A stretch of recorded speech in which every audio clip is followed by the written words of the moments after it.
Hello and welcome to Culture Mosaic, your weekly window into the rich tapestry of Vietnam's vibrant cultural scene.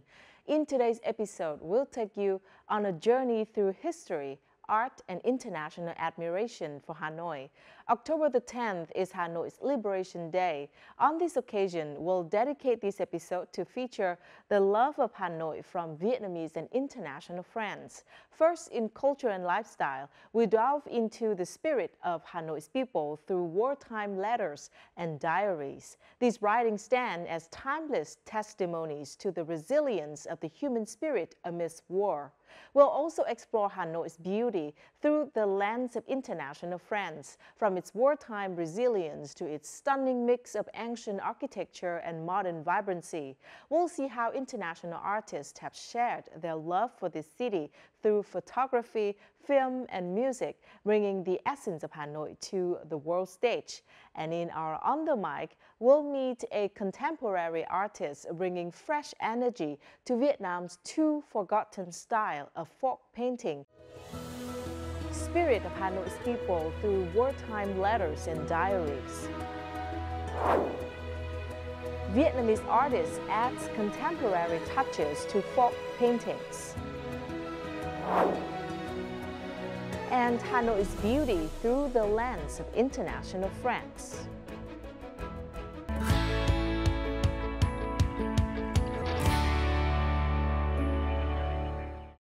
Now let's begin with some local news. To mark the 70th anniversary of the liberation of the capital, Hanoi hosted a variety of vibrant and engaging events that captured the interest of both locals and tourists alike. One of the highlights was the spectacular live performance titled Victory Day, which recreated the historic moment of October the 10th, 1954, when the capital city was liberated. The performance took place during the Cultural Festival for Peace in the Hoàn Kiếm Lake area, showcasing deep and poignant emotions tied to the significant event in Hanoi's history. In addition, the Hanoi Department of Tourism organized the Hanoi Áo Dài Tourism Festival 2024 at the Thăng Long Imperial Citadel. This festival featured an array of áo dài collections promoting the elegance of Vietnamese women and aiming to elevate the áo dài from a cultural ambassador to a tourism ambassador, representing a distinctive aspect of Hanoi's tourism. An exhibition featuring Hanoi's ancient gates was also held at the Thăng Long Imperial Citadel.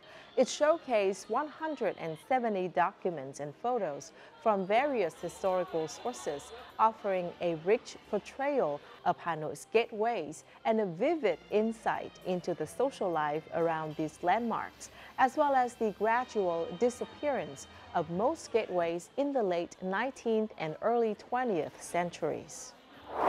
Hanoi, the epic of the city, was another key program jointly organized by the Hanoi City People's Committee and Vietnam Television in celebration of the 70th anniversary of the capital's liberation. The show transported viewers back to significant historical moments in Hanoi, featuring first-hand accounts from witnesses of events that took place 70 years ago, and even reaching back nearly 80 years to the onset of the National Resistance War. From October the 4th to December the 31st, the Heritage House, 87 Mã Mây Street, Hàng Buồm Ward, will host a thematic exhibition and live tour on stories of Hàng Street. This tour was developed by the board in collaboration with the Youth Theater and recreates the space and cultural lifestyle of an old Hanoi household practicing Oriental medicine in the 1930s. Through real scenes, characters, and traditional song and dance performances, combined with sound and light effects, the artists of the Youth Theater will take the audience back to the 1930s of the last century. Vietnamese designer Quang Nguyen presented his latest collection, A Viera, Brilliant Journey at Paris Fashion Week 2024 in France. This collection is a tribute to the exquisite beauty of traditional Vietnamese handicrafts, specifically rattan and bamboo weaving. Using natural, environmentally friendly materials, Quang Nguyen has transformed intricate rattan and bamboo patterns into high-quality fabrics, create outfits that blend rich Vietnamese culture with the modern fashion needs of women.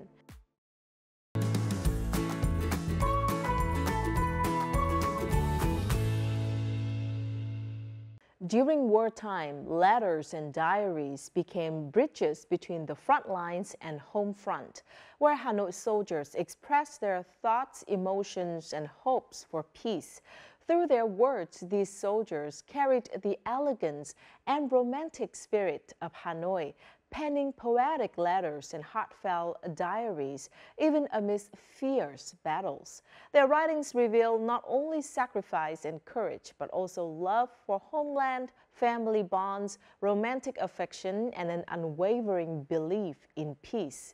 In this week's Culture and Lifestyle, we'll revisit an unforgettable chapter of history, a journey through the moving letters and diaries of Hanoi's sons on war-torn battlefields. Chiếc nhẫn máy bay em hãy giữ vì nó mang nhiều ý niệm lắm. Một xác máy bay thù là chiến thắng. Đôi tim lồng ôm ấp nhau, sống mãi với thời gian không mòn. Thư này anh ấy gửi vào ngày 19 tháng 7 trước khi anh đi bê. Anh ấy viết cho tôi. These vows were exchanged between Tran Minh Tien and Vu Lu Lien before he left for battle. They were classmates in middle school, and their romance blossomed in 1963 when Tien enlisted in the 102nd Regiment, 308th Division, stationed in Vinh Phuc. Over 5 years of long-distance love, they met fewer than 20 times, yet their love remained steadfast, nurtured through hundreds of letters filled with longing and anticipation. Among the 109 letters that Lien preserved, one dated May 27, 1968, was the last one Tien sent to her. He forever remained on the Khe San, Quang Tri battlefield. Lá thư bác ấy dặn tôi là biết đâu là hôm nay anh không trở về. Cả cuộc đời anh hiến dâng cho Tổ quốc. Thì anh có bảo anh không ân hận điều gì, chỉ ân hận nếu lá thư này không đến tay em. Liên tục tôi gặp các đồng đội của bác ấy. Tôi biết là bác hy sinh rồi. Thì tôi chỉ nói là bây giờ anh hy sinh trong trường hợp mất tích thì có hy vọng trở về không? Nếu mà một chút hy vọng thôi, tôi cũng không đi lấy chồng nữa. Thì tôi chờ, thì các anh bảo không. Thì lúc ấy tôi òa lên, tôi khóc như chưa bao giờ được khóc. Thì tôi biết là vĩnh viễn mình mất thật rồi. Cái tiếc nuối là tôi rất yêu ông ấy. Nhưng ông ấy không bao giờ biết rằng tôi rất yêu ông ấy. Over decades, the letters from that day remain remarkably intact. A total of 109 letters were later adapted into the book Love Letters Through the War by Colonel Dong Vuong Hung. Tôi nghĩ nó là một điển hình của cái cặp trai gái yêu nhau cái thời chiến của Hà Nội, và cái tình yêu của họ cực đẹp, sống một cái chết luôn kề cận nhau. Thì chính những cái tình yêu của người hậu phương, của người yêu, của người vợ thì đã giúp người lính vượt qua tất cả những khó khăn, vượt qua tất cả, thậm chí chiến thắng cái chết và trở về. The letters exchanged between martyr Tien and Lien represent just a fraction of the thousands of letters and war diaries from Hanoi soldiers collected by Colonel Dong Vuong Hung. These writings served as both a source of support for those on the front lines and at home, and a space for Hanoi soldiers to express their artistic souls. Even in the most difficult circumstances, their writing remains simple but full of emotion. They continue to write poems with optimism and still find joy in capturing the scenery through sketches. Mình không nhớ Hà Nội chung chung như thế. Hà Nội với mình là ngôi nhà nhỏ bên cái ao nhỏ, là phố Nguyễn Du với đường cây ven hồ, là những kỷ niệm thấm mát tâm hồn.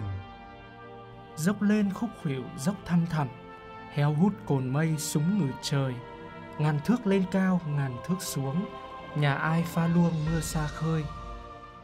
Mỗi người lính Hà Nội ra đi sau này tôi đọc những cái tư liệu của các anh ấy, trước hết nó là cá nhân, thế nhưng mà cá nhân đó là lồng trong, nó đại diện cho cả tinh thần của cả thủ đô. Và khi mà chiến trường cần thì Hà Nội cũng đã chia sẻ, kể cả xương máu, kể cả những người tinh hoa nhất, những người đã có trí thức. Rất nhiều nhà thơ, nhà văn đã đề cập đến trong cuộc chiến tranh bảo vệ Tổ quốc như là một tinh thần bất diệt của một thế hệ tuổi trẻ xếp bút nghiêng lên đường đánh giặc, bảo vệ Tổ quốc, bảo vệ thủ đô Hà Nội. The letters became timeless works of art, touching the hearts of readers across generations. Those words are not only a cultural heritage, but also a symbol of the resilience, romanticism, and indomitable spirit of Hanoi's soldiers during wartime.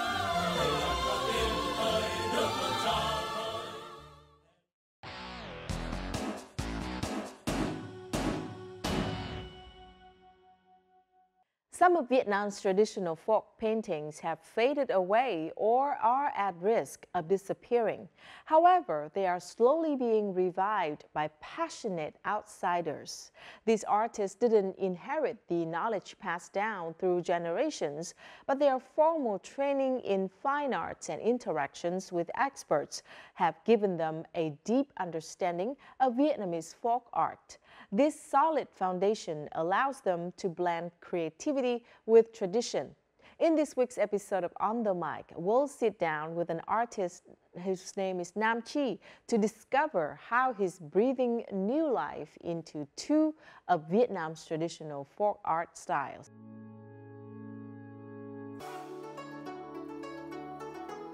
Born in Hải Dương to a family with no artistic background, artist Nam Chi discovered his passion for traditional Vietnamese art at an early age. It all began in elementary school when a drawing of one yin in a textbook captivated him. The vibrant colors and distinctive Vietnamese motifs sparked a lifelong ambition in the young artist to master these traditional paintings. Now, at just 28, Nam Chi has honed his craft, becoming skilled in traditional techniques like color shading and woodblock printing. He has already built an impressive collection of artworks and digital products showcased at various museums such as Huế Museum and Da Nang Museum. Cảm ơn họa sĩ Nam Chi đã dành thời gian tham gia chương trình trò chuyện cùng với nghệ sĩ của chúng tôi. Cảm ơn Linh khi hôm nay đã mời mình đến tham gia cuộc trò chuyện này. Được biết rằng anh đang theo đuổi hai dòng tranh truyền thống là tranh Hàng Trống và tranh Kim Hoàng. Vậy thì có lý do nào để anh lựa chọn theo đuổi hai dòng tranh này và chúng khác nhau như thế nào? Đầu tiên là mình tìm hiểu và nghiên cứu về dòng tranh Hàng Trống và nó mang được rất là nhiều những cái yếu tố văn hóa, giá trị lịch sử. Khi mà thuần thục với dòng tranh Hàng Trống rồi thì mình nghiên cứu thêm dòng tranh Kim Hoàng. Cái kỹ thuật, những cái chất liệu nó sử dụng tương ứng với cả tranh Hàng Trống. Mỗi dòng tranh nó lại có một cái phong cách đặc trưng khác nhau. Như gà của tranh Hàng Trống là nó nhẹ nhàng, thanh thoát. Thì tranh gà, tranh thần kê của Kim Hoàng thì nó lại toát lên một cái vẻ gì rất là uy lực. Gà cổ ngẩng cao, màu chổng ngược và khi tiếng gáy cất lên là xua đuổi được tất cả mọi âm khí tà ma. Từ những chất liệu cốt lõi từ tranh Hàng Trống hay tranh Kim Hoàng thì anh đã vận dụng sự sáng tạo của mình như thế nào để làm mới những bức tranh này và khiến chúng tiếp cận hơn với thời đại? Mình phải song song giữa việc vừa đi vừa làm những mẫu tranh truyền thống và mình phải sáng tạo và sáng tác ra những mẫu tranh mới để phục vụ và để đáp ứng được nhu cầu của mọi người. Muốn theo trang phục thời Lê thì mình lại phải nghiên cứu trang phục Lê như thế nào, hoa văn Lê như nào và hay là cái mão độ trên đầu như thế nào để cho hợp lý với cả thời đó để mình ứng dụng, mình đưa vào những bức tranh, những tác phẩm của mình. Đúng với anh Nam Chi thì không phải xuất thân từ một gia đình theo đuổi nghệ thuật. Vậy thì làm thế nào để anh có thể trau dồi những kiến thức, những kỹ năng để theo đuổi nghề này ạ? Khi học đại học thì mình lại học trong trường mỹ thuật, Đại học Mỹ thuật Công nghiệp và trong đó thì lại dạy cho mình là cái cảm màu sắc và cái cảm về bố cục. Vì vậy mà khi mình đưa vào tranh dân gian ấy, thì đôi khi là có những cái màu sắc nó hơi mạnh mẽ một xíu. Tuy nhiên đối với mình thì nó lại là cái tính dấu ấn cá nhân và kết hợp cùng với cả những cái yếu tố mà mình được tìm hiểu trong sách báo. Ví dụ tranh dân gian của người Pháp hay là quyển sách tranh dân gian của cụ Phan Ngọc Khuê để về mình có thể nhìn vào đó để mình học ra được cái kỹ thuật vờn màu như nào hay là kỹ thuật đặt màu như nào. Vậy không biết trong hành trình 8 năm theo đuổi làm tranh dân gian Việt Nam thì anh có gặp khó khăn gì không? Cái kỹ thuật mà mình dành nhiều thời gian nhất đó chính là cái kỹ thuật vờn màu của kỹ thuật tranh hàng trống. Nó chỉ dùng cái bút vuông, chấm một bên nước, chấm một bên màu. Chúng ta đi cái nét bút đó làm sao mà trong cái khoảng đó phải tạo ra được độ sáng tối. Kỹ thuật đó thì mình đã phải luyện trong vòng 6 tháng, luyện rất là nhiều và đến bây giờ thì mình đã thành thục với kỹ thuật đó. Là một người trẻ quyết định theo đuổi con đường làm họa sĩ vẽ tranh dân gian là một con đường mà không phải ai cũng dám lựa chọn. Có bao giờ anh có ý định bỏ cuộc hay không? Đối với mình thì mình chưa bao giờ có suy nghĩ là mình sẽ bỏ cuộc. Tranh dân gian nó gần như là cuộc sống của mình, nó gần như là đứa con tinh thần của mình rồi. Mới bắt đầu theo đuổi dòng tranh dân gian này thì là mình có rất là nhiều những cái áp lực. Có một số người ta lại vào, người ta hỏi là tại sao em không trong làng nghề mà em lại làm dòng tranh này. Thay vì là mình cảm thấy mình tủi thân và áp lực ấy thì mình lại lấy những lời đó để mình làm những cái động lực cho mình. Mình chỉ biết là mình vẽ và vẽ để thể hiện cho họ biết là vì cái đam mê của mình mà tôi vẫn có thể vẽ, thậm chí là có thể đưa cả cá nhân của tôi vào từng bức tranh dân gian.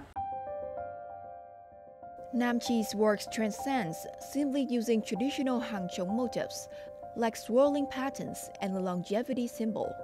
He diligently researches historical records to imbue his paintings with greater artistic depth and cultural authenticity. Beyond reviving these heritage elements, the young artist is pioneering their transition into the digital realm. By offering affordable art-inspired products, Nam Chi enables a wider audience to experience and appreciate this cultural legacy in their daily lives, effectively bridging the gap between tradition and modernity. Tại sao việc số hóa những bức tranh dân gian lại là cần thiết ở thời điểm này và anh đã làm cách nào để có thể đưa những bức tranh này đến gần hơn với khán giả? Mình thấy nó là việc cần thiết. Không phải ai cũng có thể mua một bức tranh dân gian vẽ thủ công. Và thứ hai là khi mà có cái file tranh đó thì mình có thể ứng dụng được trên một số những cái sản phẩm. Ví dụ như đợt Tết vừa rồi thì là chúng mình cũng có làm một bộ quà Tết ứng dụng tranh dân gian và được đông đảo mọi người thích thú và ủng hộ. Hiện tại thì cái món quà đó vẫn đang được trưng bày ở Bảo tàng Hà Nội. Với những thế hệ đi trước, những người đã gắn bó với tranh dân gian truyền thống thì họ suy nghĩ như thế nào khi nhìn thấy những tác phẩm được số hóa hay là ứng dụng của anh? Khi mà mình làm ra những cái sản phẩm ứng dụng như thế thì mình được đông đảo mọi người khá là ủng hộ. Có những người ngạc nhiên bởi vì là không nghĩ là khi tranh dân gian ứng dụng lên những cái đồ, những cái sản phẩm nó thân thuộc như thế.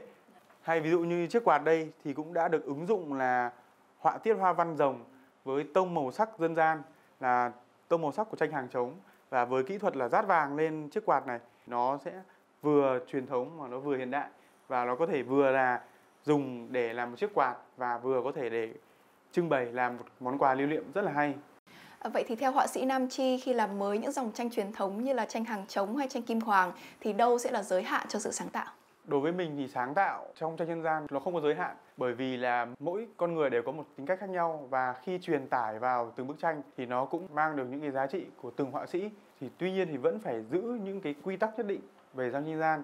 Sử dụng tông màu thì là đôi khi có thể mình phá cách đi một tí, tuy nhiên cái tông màu đó không được quá tươi hay là nó không được quá đối lập nhau. Chúng ta nhìn vào tổng thể bức tranh nó vẫn có sự hài hòa, nó vẫn có sự nhẹ nhàng. Vậy họa sĩ Nam Chi có suy nghĩ thế nào về dòng tranh mỹ thuật dân gian trong tương lai và vai trò của anh trong đó? Để tranh dân gian càng ngày càng phát triển thì không chỉ là cái việc mà mình chỉ bán những bức tranh theo phong cách truyền thống nữa, mà mình còn đưa những bức tranh đó lên mạng xã hội, ví dụ như Facebook, TikTok. Đối với mình thì mình chỉ biết là cố gắng từng ngày và càng ngày càng nâng cao tay nghề để làm sao mà tranh dân gian có thể phát triển mạnh mẽ và mọi người có thể biết đến với dòng tranh dân gian nhiều hơn. Mà người nước ngoài khi nhìn vào tranh dân gian thì người ta đã nhận ngay ra đây chính là tranh của Việt Nam và tranh của người họa sĩ Việt Nam vẽ, chứ không bị lẫn với cả tranh của các nước khác. Cảm ơn họa sĩ Nam Chi đã dành thời gian tham gia cùng với chương trình. Xin chúc anh thật nhiều thành công và anh tiếp tục theo đuổi đam mê với dòng tranh dân gian truyền thống của Việt Nam ạ. Mình cảm ơn bạn Linh và mình xin chào tất cả các vị khán giả đang theo dõi chương trình.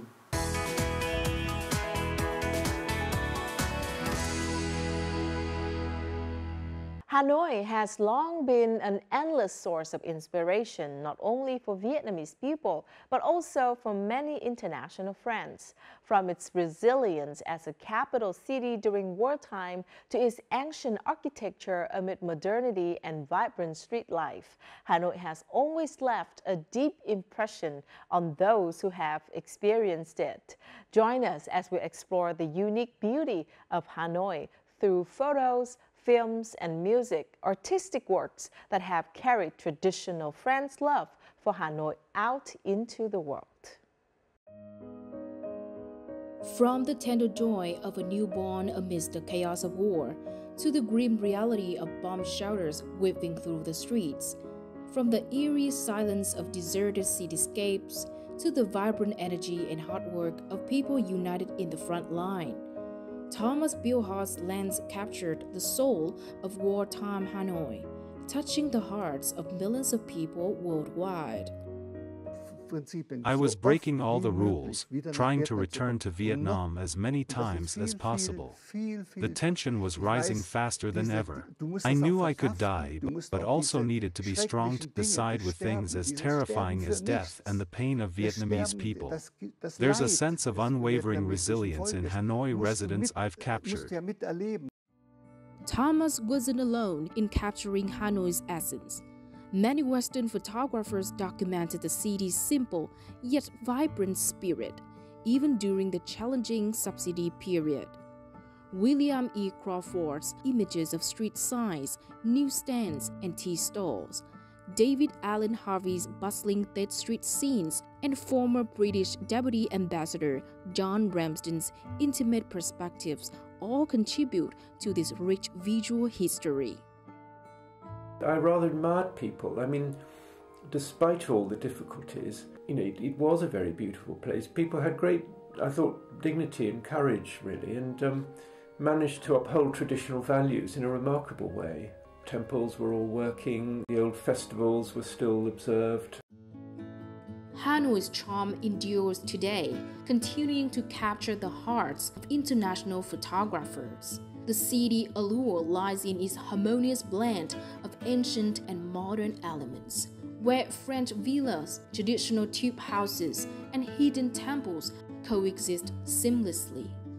Most of Hanoi has little pockets of old villages that were literally villages, and you can go there and there'll be either the little restaurants or this little strip of restaurants, the little miniature market. Right. And that sort of feeling of not ever perhaps having to leave your little village. All the streets in the old quarter, if you look up, you'll see the architecture is a fascinating mix. But you'll see some original old Vietnamese buildings as well. There's some gorgeous balconies, gorgeous window shutters. So all people really need to do is look up. Looking up, American photographer Peter Steinhauer is captivated by Hanoi's apartment blocks and their unique architecture. Shared activities in courtyards and hallways create a strong sense of community.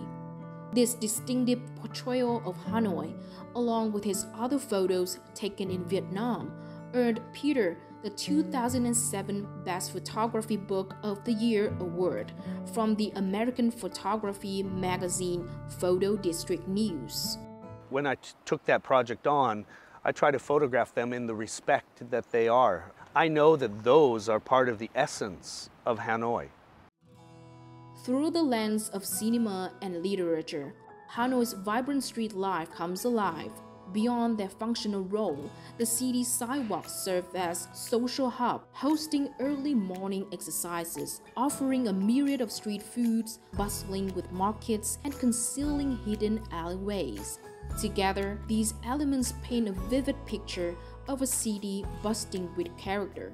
This lively accent is beautifully captured in the documentary My Hanoi by former French ambassador Jean-Noël Poirier and in Martin Rama's book, Hanoi Promenade. I love Hanoi. In my books, in my articles, I call her she, as if she was a loved woman. Hanoi has, with its sidewalk culture, a city where everything happens outdoors, on sidewalks. Other cities may be very clean, very neat, but they are a bit sterile. Hanoi is not merely a picturesque city through photographer lenses, but also an emotionally evocative one. This sentiment is beautifully portrayed in the song Hanoi by French singer-songwriter La Grande Sophie, who wrote the song about her yearning for Hanoi while back in Paris after a brief tour in Vietnam.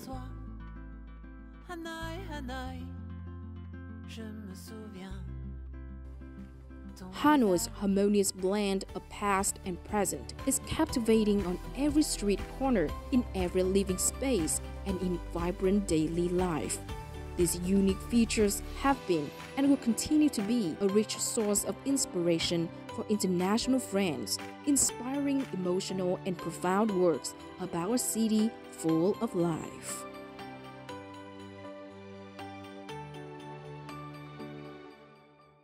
And that is the end of our program. If you'd like to catch us online, download the VTV Go app from your Google Play or App Store, or tune in our YouTube channel at youtube.com/VTV4Go for more of our programs. And don't forget to join us next week for another episode of Culture Mosaic. Goodbye for now.